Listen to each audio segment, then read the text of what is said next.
மசாலா தான் ரெடி பண்ண போகிறோம். நம்ம ஒரு 5 முட்டை வறுக்க போகிறோம். 5 முட்டைக்கு ஒரு 1.5 ஸ்பூன் மிளகாத்தூள், நம்ம வீட்டில் இருக்கிற குழம்பு மிளகாத்தூள். இந்த முட்டைக்கு தேவையான உப்பு இதிலே போட்டுக்கலாம்.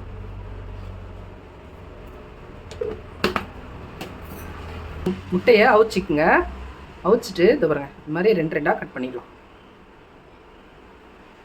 கத்தி அப்படியே வச்சு அழுத்தாதீங்க. அழுத்திங்கன்னா முட்டை உடையும். இப்படி இப்படி நம்ம அரிஞ்ச மாதிரி கட் பண்ணோம்னா முட்டை அழகாக வந்துடும் உங்களுக்கு. பாருங்க, இப்படி கட் பண்ணுங்கள். முட்டை உடையாமல், அந்த மஞ்சள் கரு உடையாமல் உங்களுக்கு வரும். இந்த பாருங்க, முட்டையை கட் பண்ணியாச்சு. நம்ம மசாலா மிக்ஸ் பண்ணியாச்சு. அதை அழகாக இப்படி தடவிடுங்க. தடவி ஒன்று ஒன்றா எடுத்து வச்சுக்கலாம்.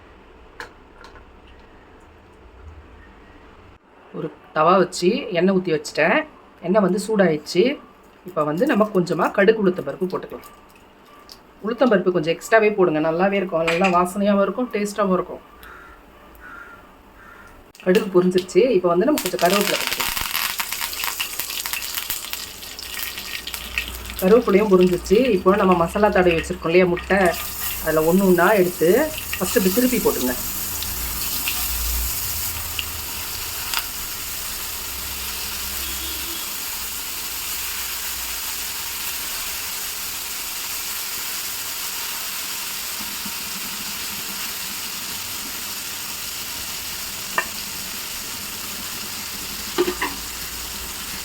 கொஞ்சம் நேரம் வேகட்டும். அதுக்கப்புறம் நம்ம இந்த பாருங்க, இப்போ வந்து நம்ம திருப்பி போட்டுக்கலாம்.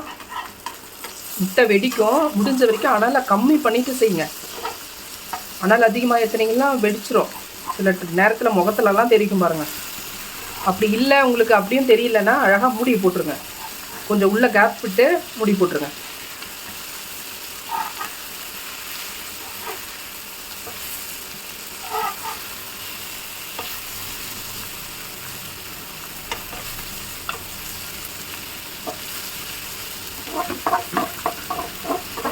எல்லா சாதத்துக்குமே அருமையாக இருக்கும் பாருங்கள் முட்டை.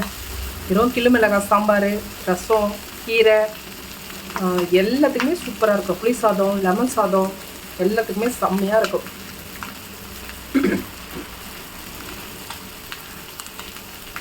நாங்கள்லாம் வறுத்து வச்சா ஒரு ஆள் 3 முட்டை 4 முட்டை சாப்பிடுவோம். இந்த வறுத்து முடிச்சுட்டு இந்த மசாலா நிற்கும் பாருங்கள் அடியில். இதில் எல்லாமே இருக்கும். மிளகாத்தூள், உப்பு, நம்ம தாளிப்பு போட்டிருக்கோம் இல்லையா, அதுவும் இருக்கும். இதில் கொஞ்சம் சாதத்தை போட்டு கலரி சாப்பிட்டு பாருங்களேன் லாஸ்ட்டில். ஆஹா, அருமையாக இருக்கும். இப்படி இருக்கும் பாருங்கள், சூப்பராக.